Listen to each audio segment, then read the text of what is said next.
దేవుడు మనకు దేశాన్ని సృష్టించిండు కదా. అసలు దేవుడు చాలా సృష్టిలా చాలా నేర్పిస్తాడు, మనం నేర్చుకోం. ప్రపంచంలో భూమి ఎంత ఉంది, నీళ్ళు ఎంత ఉంది? దాదాపు 70% భూమి మీద సముద్రం జలాలు అన్నీ కలిస్తే 70% ఉందంట. మనము అందరం ఒకరోజు చచ్చిపోవాలి కదా. అరే ఏం సార్ పొద్దుగాల పూట సాగు గురించి గుర్తు చేస్తున్నావు అనుకుంటురా ఏంది? చెప్పాలి, కొన్ని వాస్తవాలు చెప్పాలి కదా. పోయేటప్పుడు ఏం చేస్తారు? తీసుకుపోయి కొంతమంది కాలబెడతారు, కొంతమంది కూడుపుతారు, మట్టిలు వేసేస్తారు. అవి రకరకాల మన పద్ధతుల ప్రకారం చేసుకుంటారు. ఒక సంవత్సరం 2 సంవత్సరాల తర్వాత పోయి అమ్మని చూసుకోవాలి, నాయనని చూసుకోవాలంటే ఉంటారు ఆడ. ఏమైపోతుంది?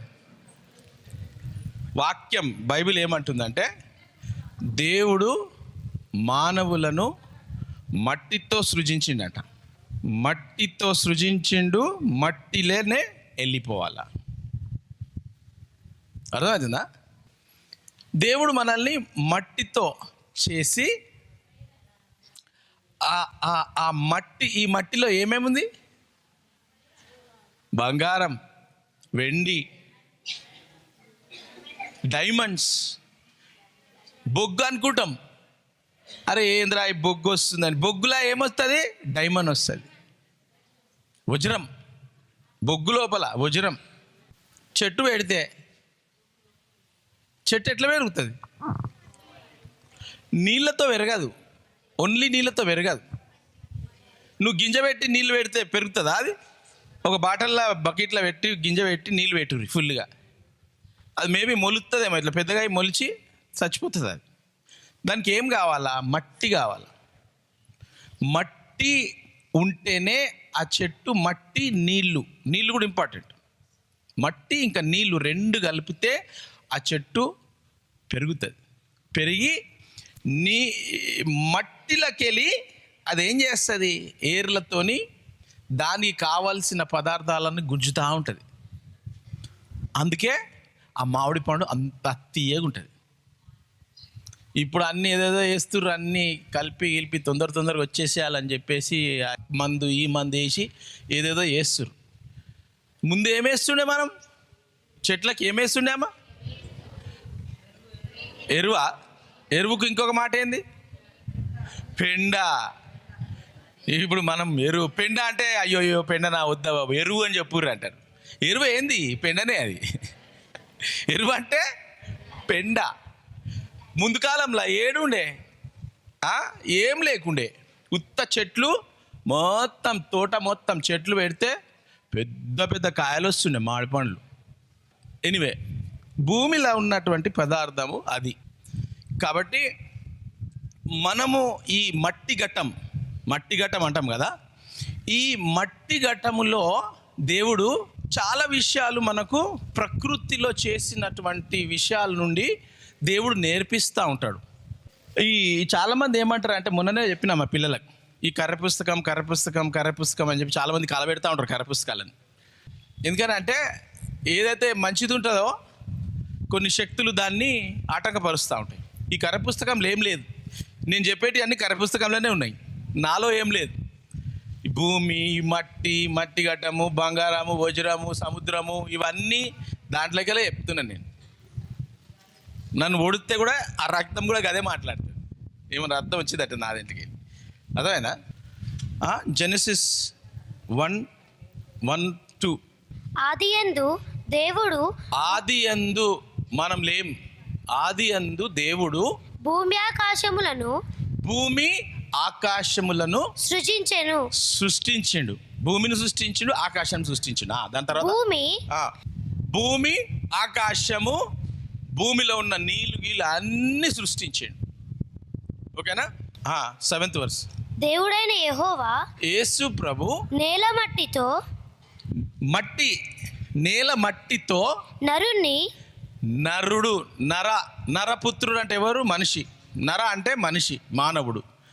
నరుణ్ణి నేల మట్టితో నిర్మించి వారిని నాసిక రంధ్రములలో ఒక మట్టి బొమ్మలాగా చేసి అంత మంచిగా చేసి నాసిక రంధ్రములో జీవవాయువును ఆయనలో ఉన్న కొంచెం ఆయనలో చాలా పద్ధతులు, చాలా ఒక క్యారెక్టర్స్, గుణాలు, దేవునిలో చాలా గుణాలు ఉన్నాయి. మనం అసలు దేవుణ్ణి అర్థం చేసుకోలేం.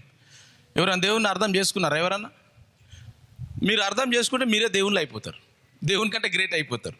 కాబట్టి దేవుడు ఉన్నాడా, దేవుడు ఎక్కడికి వెళ్ళి వచ్చింది, మట్టి ఎడికి వెళ్ళి వచ్చింది, ఆయన ఎడికి వెళ్ళి వచ్చింది, ఈడ ఎడికి వెళ్ళి వచ్చింది అని చెప్పి మీరు అర్థం చేసుకున్నారు అనుకో, మనమే దేవుళ్ళం అయిపోతాం. కానీ దేవుణ్ణి మాత్రం అర్థం చేసుకోవాలని అనుకోకండి, మీరు అర్థం చేసుకోలేరు.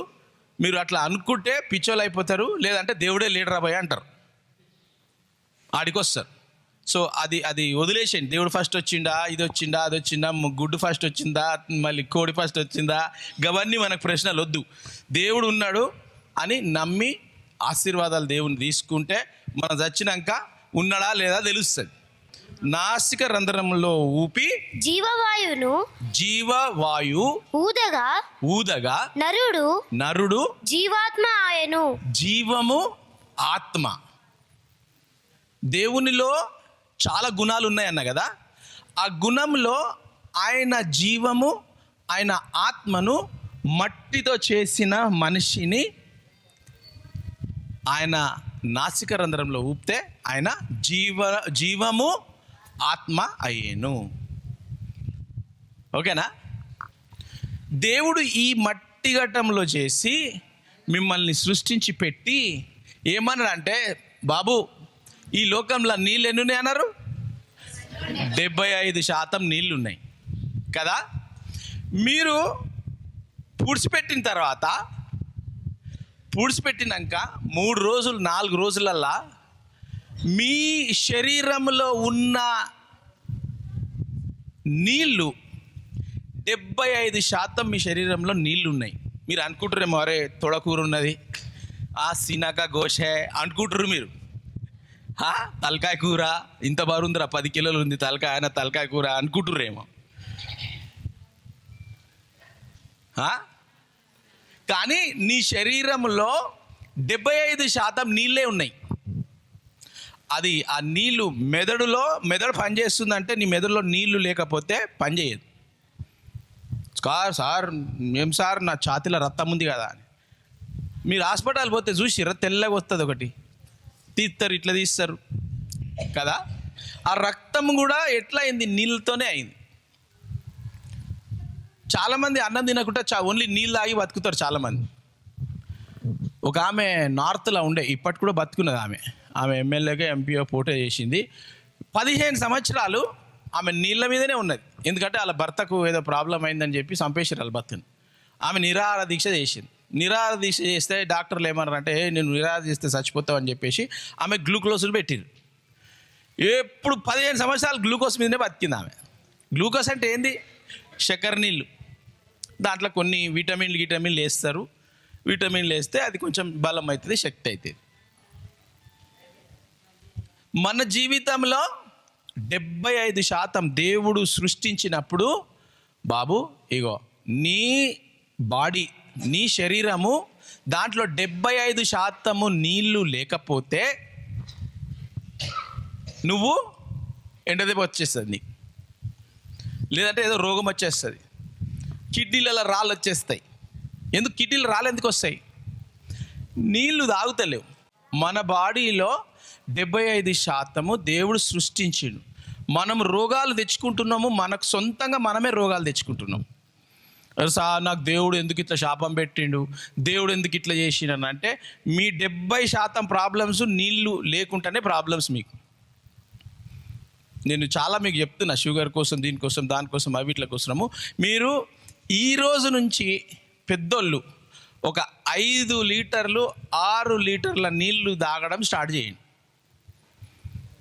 డబల్ గోష్ డబల్ బిర్యానీ బంద్ చేయర్రి కొంచెం, ఓకేనా? మీరు డబల్ గోష్ డబల్ బిర్యానీ తిన్నారు అనుకో, నీళ్ళు పోతాయి లోపలికి. మళ్ళీ నీ బాడీలో 75% నీళ్ళు ఉండాల. 75% నీళ్ళుంటే ఆ డబల్ గోషు కొంచెమే పోతుంది లోపలికి. ఆ డబల్ గోషులోకి వెళ్ళి గుండెపోటు వస్తుంది. ఎందుకు? కొవ్వు ఎక్కువైపోయి. నీళ్ళు తాగుతలే, ఫుల్ బిర్యానీ ఉంది, జీర్ణమైతే నీళ్ళు కూడా తాగడానికి అయితే లేదురా, ఇప్పుడే ఫుల్ అయిపోయింది, నీళ్ళు ఎడికలు తాగుతాం రా అని కిడ్నీ ఏమైపోతుంది నీళ్ళు లేకుంటే? రాళ్ళు అంటే ఆ శరీరంలో ఉన్న పదార్థాలన్నీ తీసి కిడ్నీ పని చేయాల. కిడ్నీ ఏదో ఒక ప్రతి అవయవము పని చేయాల. ప్రతి దానికి నీళ్ళు అవసరం. ప్రతి భాగంలో మన శరీరంలో నీళ్ళు అవసరం. మనల్ని కూడిపిన తర్వాత డాక్టర్లు చెప్తారు, ఇది 4 రోజుల తర్వాత మీ బాడీలో ఏం మిగులుతుంది తెలుసా? మీ బాడీలో తోలు బొక్కలే మిగులుతాయి. నీ మెదడు 2వ రోజుకి నీ మెదడు మొత్తం మెల్ట్ అయిపోతుంటుంది. మెల్ట్ అయ్యి నీళ్ళు అయిపోతుంది. నీ ఊపిరితిత్తులు మెల్ట్ అయిపోయి మొత్తం ఊపిరితిత్తులు ఇట్లా అయిపోతుంది. నీ నల్లిబొక్కలకి వెళ్ళి ఏముండదు, వెళ్ళిపోతూ ఉంటుంది.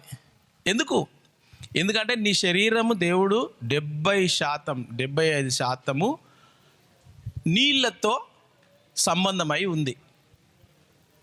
ఇక ఆ బొక్కలు గిక్కలు కొన్ని రోజులు అయినాక అవి కూడా వెళ్ళిపోతాయి. మట్టిలోకి వెళ్ళి సృజించిన దేవుడు మళ్ళీ మట్టికే వెళ్ళిపోవాలి. ఆ చెట్టు కానీ చెట్టును కొట్టి నరికి పెట్టేస్తే అది ఎట్టిపోతుంది? చెట్టు ఎడిపోతుంది, భూమిలో వెళ్ళిపోతుంది. అరే మొన్ననే చెట్టు కొట్టి ఆడ పెట్టినాం, మేము మస్తు కట్టెలు పెట్టినాం, అవి ఇంతలా ఉండే కట్టెలు గింత అయిపోయినాయి. అవి ఏమైంది? ఎండిపోలే, తినేస్తాయి. ఈ సృష్టి, దేవుడు సృష్టించిన సృష్టిలా అవి వెళ్ళిపోతాయి, ఉండవు. దేవుడు సృష్టించిన ప్రతిదీ కూడా మట్టిలోకి వెళ్ళే వచ్చింది, మట్టిలోనే వెళ్ళిపోవాలి. ఆ చెట్టు ఉండని, కుక్కు ఉండని, పంది ఉండని, నక్కు ఉండని, కోతి ఉండని, బర్రెలు ఉండని, గడ్డి ఉండని, చక్కెర ఉండని, ఏవని ఉండని, అన్ని మట్టిలోనే పోవాలి. సో ఈరోజు నేను ఏమంటున్నానంటే, మీరు ఈ ప్రపంచాన్ని చూసుకుంటా కొన్ని దేవుడు అది నేర్పిస్తాడు. నేర్పియాలంటే మన ఆత్మీయ కన్నులు తెరిచి ఉండాలి. 18 రోమన్స్.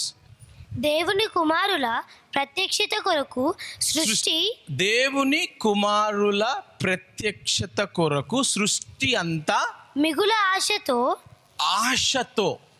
తేరి చూచుచు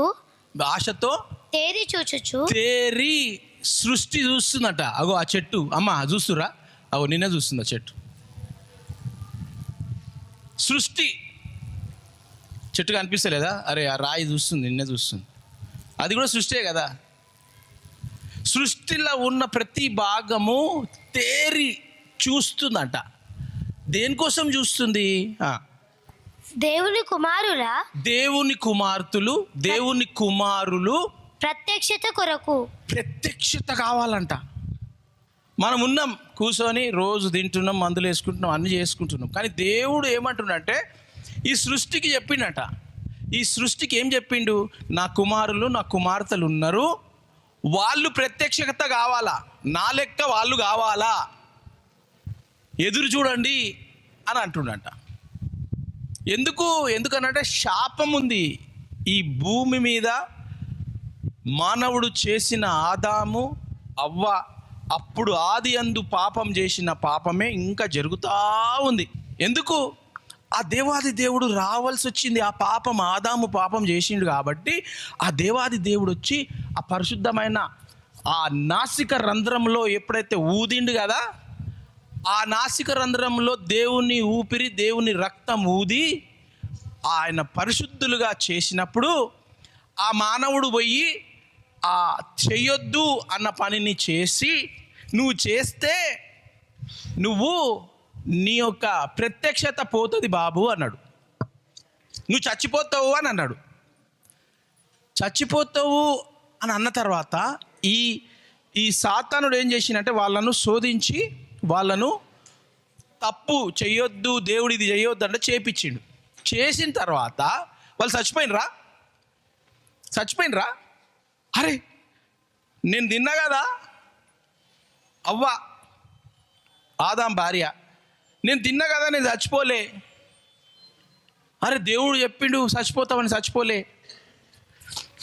ఆదాం కూడా తిన్నాడు.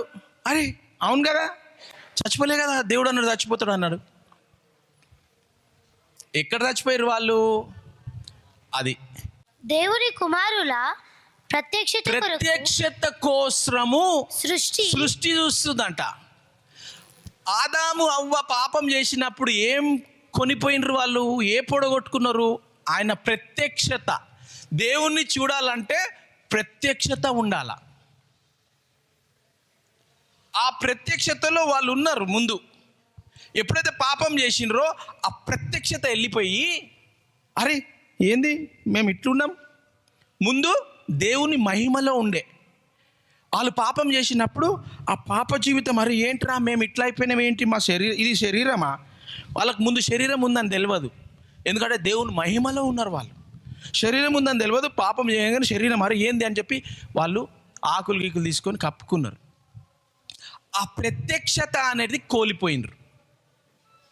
కోల్పోయి 100 సంవత్సరాలు అయింది, 200 సంవత్సరాలు అయింది, 300, అరే చచ్చిపోతలేంరా, ఇంకా చచ్చిపోతలేం. 930 సంవత్సరాలు బతికి అప్పుడు చచ్చిపోతే, అబ్బా సావు అంటే నాన్న ఆదాము లేవు లేవు లేవు అంటే ఎడలేస్తాడు ఆయన. చచ్చిపోవడం అంటే ఇదా? 930 సంవత్సరాల తర్వాత అయ్యింది అయ్యా అని.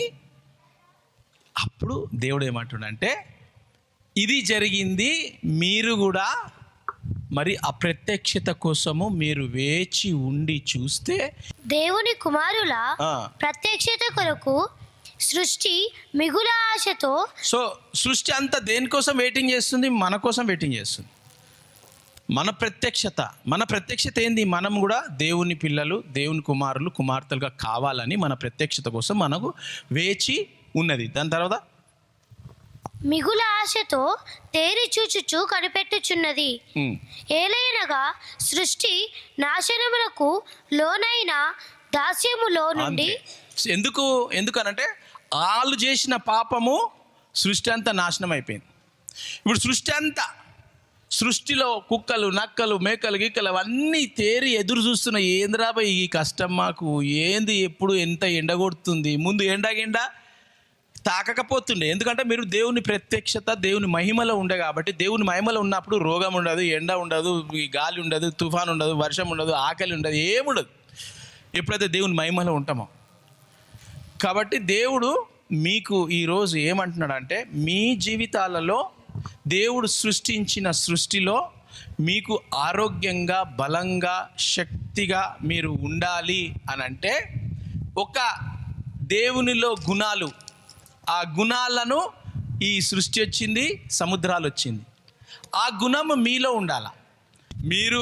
నేను చెప్పింది మీరు చేసి చూడండి. చూస్తే మీరు దేవుడా ఏంది దేవుడా గీది పెట్టినో మాకు, ఏం రాబాయ్ మన జిందగీ ఇట్లా అయిపోయింది అనేది. అరే వారంలో నా షుగరు 200కి వెళ్ళి 150 పోయింది రాబాయ్. రోజు తినేటిదే తింటున్నా, కానీ కొంచెం తింటున్నా. ఎందుకంటే నువ్వు నీళ్ళు ఫుల్ ఉంటే బాటలు అంటున్నా కడుపులా నీ కడుపులా నీళ్ళు ఫుల్ ఉంటే తింటావు. అసలు నువ్వు తింటావు, కొంచెమే పోతుంది. ఒక్క నెల చేయండి, చూడండి డిఫరెన్స్. అబ్బా ఇదేంద్రా ఇంత డిఫరెన్స్ అయింది. 2వ నెల, 3వ నెల, 6వ నెల, సంవత్సరం అట్లనే చేస్తూ ఉండండి. ఓకేనా? దేవుడు మనల్ని సృష్టించి, ఈ మట్టిలోకి వెళ్ళి సృష్టించి, ఈ మట్టి గట్టానికి 70% నీళ్లు పెట్టాలా. 70% నీళ్లు పెట్టి దాంట్లో మనము ప్లేట్ వేసుకోండి. రోజు ప్లేట్లో 70% మటన్ బిర్యానీ కాదు, 70% కూరగాయలు పెట్టుర్రి. ఏమ్రా, మీ ప్లేట్లో ఉల్లిగడ్డ, క్యాబేజ్ వద్దులే, క్యారెట్, దోసకాయ, క్యూకంబర్ అంటారు కదా, గ్రీన్ కలర్ ఉంటుంది, కీరాకాయ, కీరకాయ, టమాటాలు, ఒక 3 ముక్కలు 4 ముక్కలు టమాటాలు, ఇంకా బీట్రూట్ ఉడకబెట్టి తినరు. కొంతమందికి బీట్రూట్ పచ్చిగా తింటే గొంతుల ప్రాబ్లం అవుతుంది. ఉడకబెట్టి మళ్ళీ ఇది బీట్రూట్ నాకు ఇష్టం అంటారు మీరు, గడ్డలు 2 3 తినకర్రీ. ఇవన్నీ ఒక 3 ముక్కలు గంతే. దోసకాయ ఫుల్ అని చెప్పి 2 కిలోల దోసకాయ తినకర్రీ. ఒక 3 ముక్కల దోసకాయ, 3 ముక్కల టమాటా, 3 ముక్కల ఉల్లిగడ్డ, 3 ముక్కల బీట్రూటు, 3 ముక్కల క్యారెటు, అట్లా అవి పూటకు డివైడ్ చేసుకొని 70% ఈ సృష్టి అంతా మీకోసము ఎదురు చూస్తున్న సృష్టిలా పచ్చగా భూమిలా పండినవి 70% తినండి. అర్థమవుతుందా? ఈ గోధుమలు, బియ్యము, ఆట అవన్నీ ఎన్ని శాతం తింటారు? ఒక 20% తిన్నారు. ఓకేనా? సో ఇవి చేసి చూడండి. ఆహారము, భోజనము, నీళ్లు ముఖ్యంగా. ఈ సమ్మర్లో చాలా ఎండలు వస్తాయంట. ఈసారి బాగా ఎండలు వస్తాయంట. కానీ నేనేమనుకుంటున్నా అంటే వర్షం కూడా తొందరగా వచ్చేటట్టుగా అనిపిస్తుంది. వర్షం వచ్చేటట్టు ప్రేయర్ చేయరి, ప్రార్థన చేయరి. మరి మీకు ఎవరికన్నా ఇట్లాంటి ప్రాబ్లమ్స్ ఏమైనా ఉండే ఈరోజు నేను చెప్పినవి కొంచెం చూసుకొని చేసుకుంటే 4 రోజులు ఎక్కువ బతికి సంతోషంగా హ్యాపీగా ఉండి మీరందరూ ఆశీర్వదించబడాలని, మీ మన్మరాల పిల్లలు కూడా చూడాలని నా ఆశ. మీరు క్రీస్తులో విశ్వాసం ఉంచి, ఆదాము అవ్వ పాపం చేసిండ్రు. ఆ పాపము క్రీస్తు శిలువ మీద ఆ పాపాన్ని ఆయన రక్తం ద్వారా తీసేసిండు. ఎప్పుడైతే మనం ఆయన రక్తాన్ని నమ్ముకొని ప్రభువా దేవా నిన్ను నమ్ముకుంటున్నా, ఇది నేను ఈ కూరగాయలు, ఈ నీళ్ళు మీరు దేవుణ్ణిలో నమ్మకంగా నమ్ముకొని చేయకపోతే అవి కొన్ని పనిచేస్తాయి. దేవుణ్ణి నమ్ముకొని ఆయనలో విశ్వాసం చేస్తే 100% పనిచేస్తాయి అవి. కాబట్టి మన శక్తి, మన బలము, మన బుద్ధి, మన జ్ఞానంతో నడవదు. మన బుద్ధి, మన జ్ఞానంతో పాటు ఆయన ఆత్మ, ఆయన ఆశీర్వాదము అన్నీ కలుస్తే అప్పుడు సక్సెస్ఫుల్ మన జీవితాలు అవుతాయి. కాబట్టి సృష్టి అంతా మన కోసము ఎదురు చూస్తూ ఉన్నారు. ఎప్పుడు మా వాళ్ళు నా మాట వింటారా, నన్ను ఎప్పుడు నమ్ముతారా, నన్ను ఎప్పుడు కొనియాడతారు, ఎప్పుడు నన్ను పూజిస్తారు అని చెప్పి దేవుడు సృష్టి అంతా చూస్తూ ఉన్నారు. కాబట్టి ఆ దేవాది దేవుని అందరు కళ్ళు మూసుకొని ప్రార్థన చేసి